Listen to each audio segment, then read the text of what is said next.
En Thaïlande, l'archéologue Luc circule sur son scooter, ignorant délibérément tous les appels provenant d'un certain Kassem. Rapidement, plusieurs voitures l'encerclent. Kassem lui demande de rendre le tube contenant la peinture qu'il aurait volée à son patron. L'un des hommes de Kassem étant armé, Luc prétend qu'il va s'arrêter sur le bas-côté. Mais au lieu de cela, il stoppe brièvement son scooter, laisse les voitures passer devant lui, puis bifurque rapidement par une autre route. Une course-poursuite s'engage. Luc roule assez vite pour provoquer des collisions entre ses poursuivants et les autres véhicules. Il se dirige alors vers un marché où les voitures ne peuvent pas le suivre. Il ne reste plus qu'un homme à moto à ses trousses. Luc entre dans un immeuble.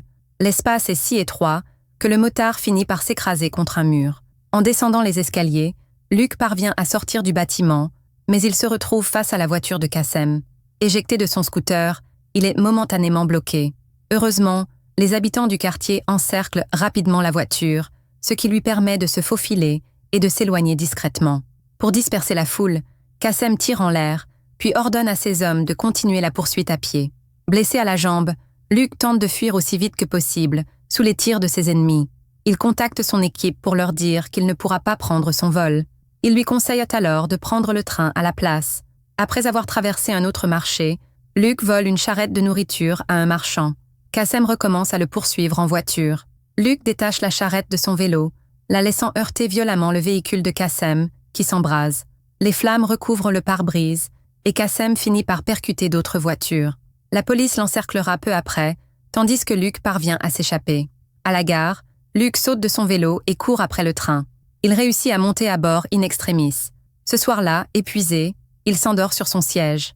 Dans son rêve, il se retrouve dans un ancien bâtiment, où il découvre et vole un masque en or. À son réveil, une femme nommée Esme est assise en face de lui.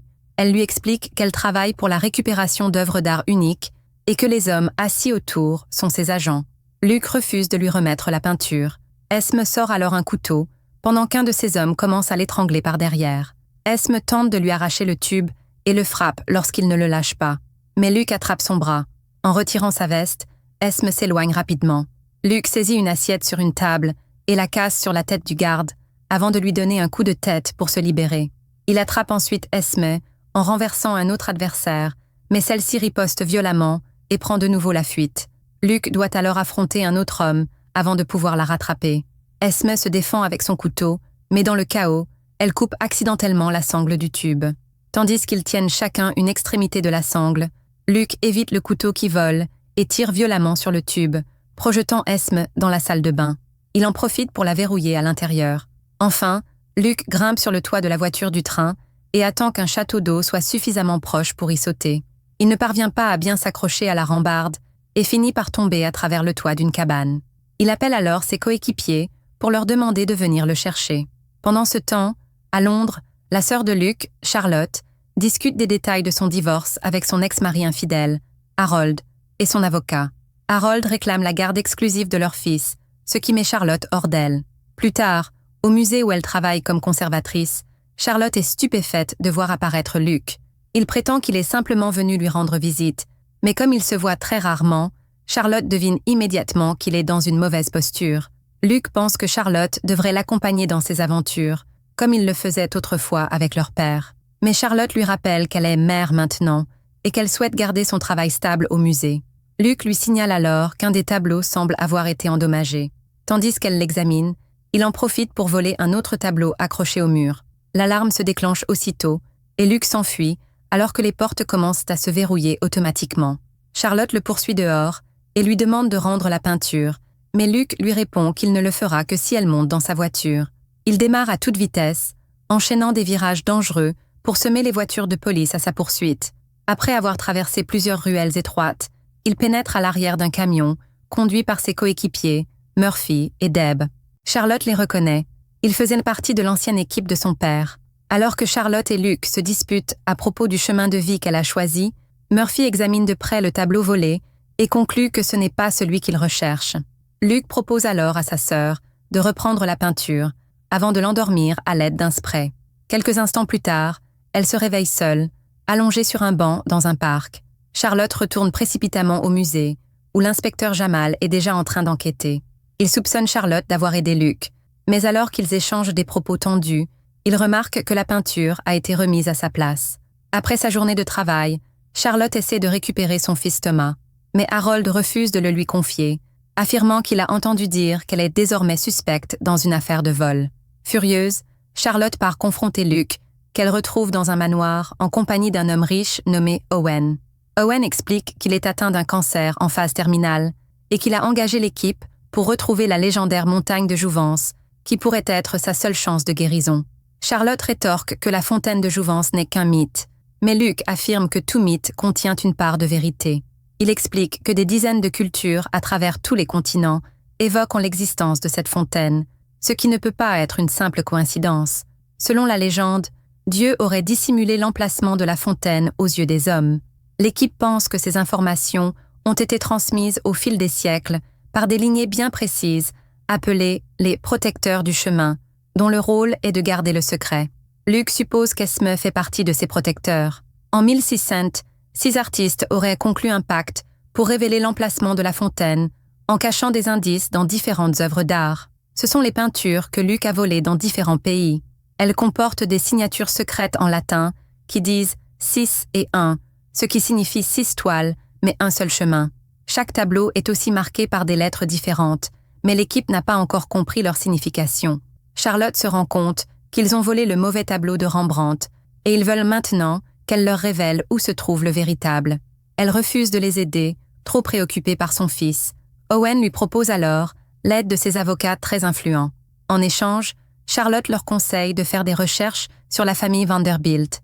Le soir, Luke est assis dans un café, en train de lire des documents sur les Vanderbilt, lorsqu'Esme vient l'interrompre.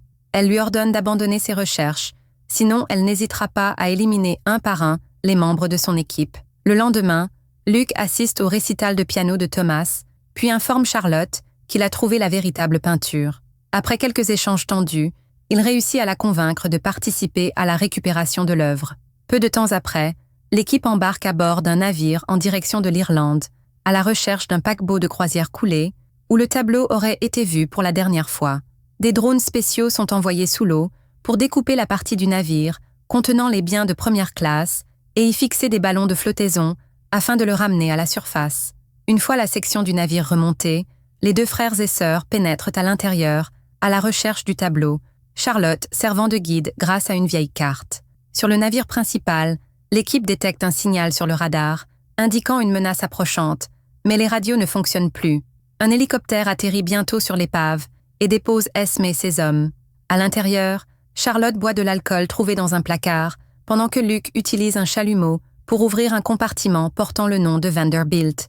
Il y trouve une vieille boîte contenant enfin le tableau recherché. Les deux célèbrent leur succès avec un toast. Luke tente de voler quelques bijoux en plus, mais Charlotte lui donne une tape sur la main, lui rappelant qu'ils ne sont pas des pilleurs de tombes. Malheureusement, les ballons de flottaison commencent à céder, et ils savent qu'ils doivent faire vite. Alors qu'ils s'apprêtent à partir, ils se retrouvent encerclés par les hommes armés d'Esme. Cela ne les empêche pas de se battre. Pendant l'affrontement, le sac contenant la peinture tombe. Les hommes d'Esme ouvrent le feu, ce qui empêche Esme de s'approcher du sac.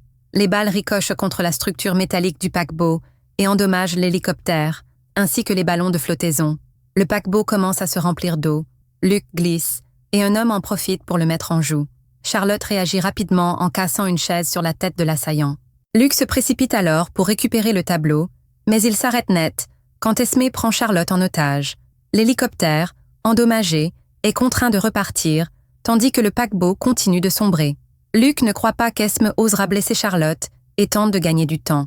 C'est alors que le paquebot commence soudainement à trembler. Charlotte profite de l'occasion pour frapper Esme et la pousser par-dessus la rambarde, la faisant tomber dans l'eau. Alors que les 2 frères et sœurs tentent de fuir, une puissante vague les repousse à l'intérieur, et la jambe de Luke se retrouve coincée dans un filet, le maintenant sous l'eau. Tandis que le paquebot commence à sombrer, Charlotte plonge pour libérer son frère, ce qui leur permet de remonter rapidement à la surface, où leur équipe les récupère à bord d'un bateau. De retour à Londres, Harold demande à Charlotte de s'occuper de Thomas, car il s'apprête à partir travailler au Japon. Il lui parle de sa nouvelle entreprise, ce qui amène Charlotte à comprendre qu'Owen est derrière tout ça, afin qu'elle puisse avoir la garde de l'enfant. Elle rejoint ensuite l'équipe pour examiner à nouveau les lettres à l'aide du nouveau tableau. Elle forme le mot « wicked », maléfique, et grâce à l'inscription 6 en 1, Il conclut que cela fait référence à la Wicked Bible. Il s'agit d'une version erronée de la Bible du roi Jacques, imprimée en 1631, contenant le commandement « Tu commettras l'adultère » au lieu de « Tu ne commettras point d'adultère ». L'équipe se demande alors si cette erreur n'était pas intentionnelle, une manière de marquer certaines Bibles contenant des indices pour retrouver la fontaine.